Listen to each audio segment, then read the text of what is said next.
Hey there, my name's Kelly Greytok. I'm a plastic surgery recovery nurse, and today I'm talking about your first shower after plastic surgery. And I decided to film this because this is something that I hear a lot of feedback, a lot of questions. People, are pretty anxious about the first shower, and it's a big deal. So I want to talk to you about it and give you tips on how to prepare for it and make sure you don't run into any problems, and just to kind of ease your mind about it so you're like, this is going to be fine.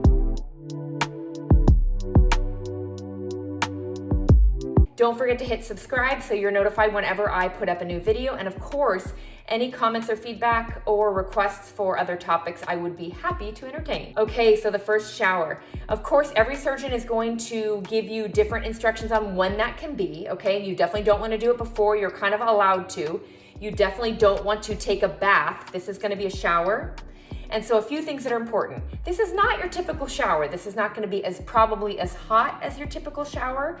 And I'm going to tell you a few things. I'm not going to get too into the why, but pretty much a few things can happen after your first shower, and they can be problematic, and you don't want to have any problems. So I'm not going to get into why. I'm just going to kind of give you some advice and guide you on how to avoid these problems and how to have a great experience with your first shower, because it can feel really good. So of course, first off, I'm big into preparation. So you want to make sure all of your things are gathered and there. And it's usually going to be a little bit different than the normal stuff you have.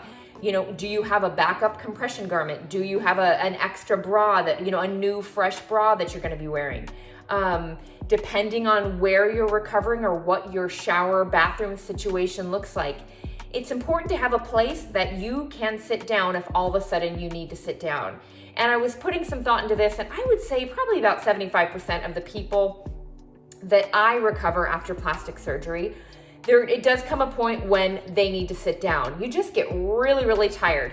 This is going to be, even if you're feeling great and you've been taking little walks, this first shower is going to really, really take it out of you, which is great. Then you're going to get back in bed, get cozy, and take a nap or something. So that's totally appropriate. But there is going to come a point when you're like, and I'm done here, okay? And so you want to prepare for that. Also very important that you always have somebody with you. And this is a safety thing. We're talking about blood pressure shifting, if you've got narcotics on board, are you maybe a little bit dehydrated? There are all these different factors that can come into play. And most importantly, we want you to be safe. You want to be safe. So you want to make sure someone's there. If you are really shy and you don't want somebody, seeing you naked or anything like that, you still want to have somebody right outside that bathroom door. I would say this is a time to put all that aside and make sure somebody's right there, because you might need someone to hand you something. You just need help. Okay, so you have got everything laid out. You're all prepared. You've got a seat. Sometimes we even put a chair that can get wet, a chair in the shower. And best case scenario, you don't even need the seat, but just in case you do, it's right there. So you've prepared everything. Another little tip, if you have drains, sometimes the surgeon will discharge you home with like a lanyard or something that you have the drains hooked to. If your surgeon has not given you something like this, you can hook those drains to either a shoelace or a scarf that you don't mind getting wet. Or one time we were desperate. I was in a hotel recovering somebody, and they had an old t-shirt, and I cut off the bottom of the t-shirt. So we had a ring, right? So anything that's circular or something that you can make into a circle, then you just put it over your neck and you hook the drains to that, okay?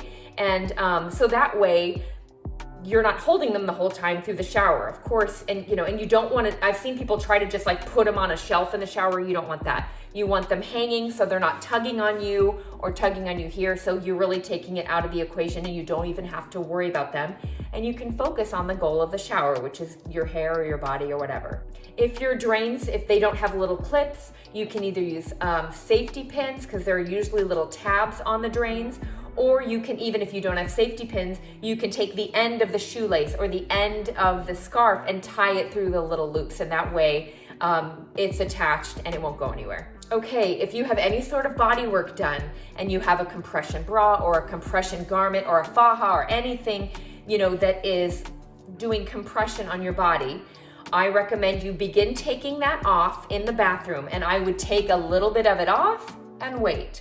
A little bit of it off and wait. That process, even if it takes 5-10 minutes, but I would, Just take something off, do something else, get ready, you know, brush your teeth, whatever. But you want to take that process, the process of removing your compression garment, I would take that process really slow.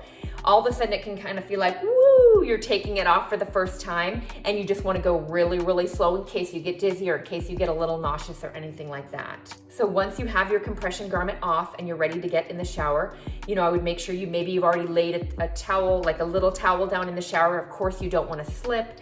And you want to get in there, and this is a biggie. You don't want the water as hot, so this isn't your normal shower. This is just going to be a warm shower. If it's too hot, you're eventually going to probably be dizzy and nauseous, so you don't want it to be as hot. And my other tip is, and after showering hundreds of people, get right to what you got in there to do. Is your goal washing your hair because you've had a facelift? Is your goal cleaning your lady parts? You know, whatever the goal is, do that first and do it right away and get it done.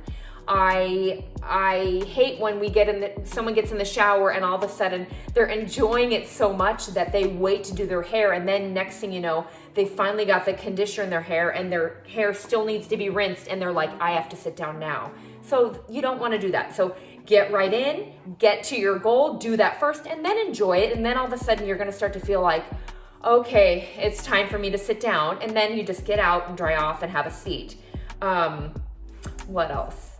It's always great to have a backup bra or a backup wrap or a backup compression garment so you can be washing one while you're wearing another. You want to be really careful with drying your hair. If you have any breast work done or any work to your arms, you want to be really careful about doing all this stuff by yourself, moving your arms.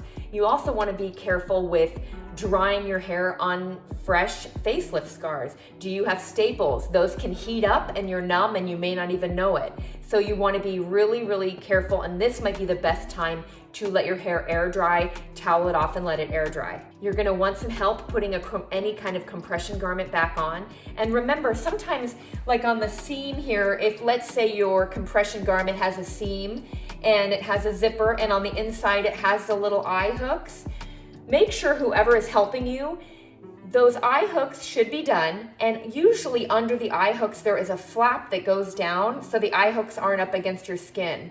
You really want to make sure that flap is down. You want everything under your compression garment to be as smooth as possible, especially after any sort of liposuction or a tummy tuck. This is really kind of helping with your shape, and you want everything to be lovely and smooth. If you do get a little dizzy or a little nauseous, know that that's normal. Even, geez, with all my best intentions, this just happens sometimes. It doesn't mean you've done anything wrong.